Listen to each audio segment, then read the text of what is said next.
Nagsugod na ang unang adlaw sa klase sa tanang pampublikong eskwelahan lakip sa General Santos City sama sa Antonino G. Busano Senior High School. Kita sa mga estudyante ang kalipay dihang nakauban na nila ang ilang mga classmate. Apil dinhi ang grade 10 student nga silang Sara ug Josh. Napaka-okay po dahil prepared pang aming school sa first day of class namin. Happy din po ako, sir, is marami po yung mga kabataan ngayon, sir, na gusto talagang bumalik sa pag-aaral. Hapsay usab ang unang adlaw nila sa klase. Tungod bag-o pa man kini nagsugod, ilabing pagpangandam na ang gihimo sa ilang mga magtutudlo. Anyway, nag-prepare naman mi prior to that. Nagkaroon kami ng Brigada Eskwela 2024.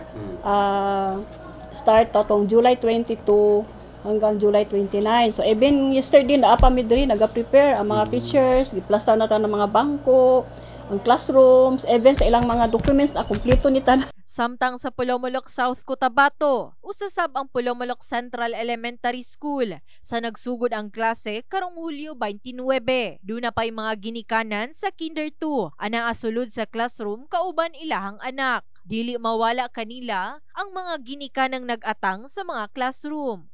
Adili, kinakaron nga unang adlaw ginaobserbahan lang pud nako kung unsa iyahang ginakuan diri sa school. Tapos bilin lang pud nako na siya. Para sa kung panganay sa una ginabilin lang man pud. So far dili siya gusto mahimong pupil. Gusto niya mag-teacher. So gusto na siya mo gawas kay humana daw ang school inko eating time pa. And siya, no, because I am a teacher. Magbuot-buot.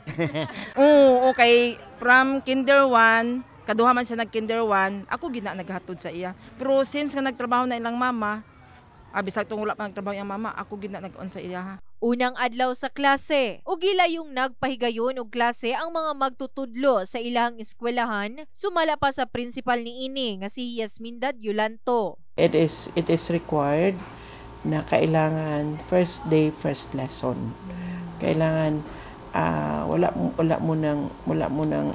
mo nang extracurricular sa basta klase ka agad kasi it is believed na magklase ka agad kami because we have done the preparation for the last 2 weeks. Bisan pa man nagsugod na ang klase, doon nagihapon mga ginikanan ang niapas og pa-enroll sa ilahang mga anak. In the heart of changing lives, kini si Liza Labajo, Brigada News.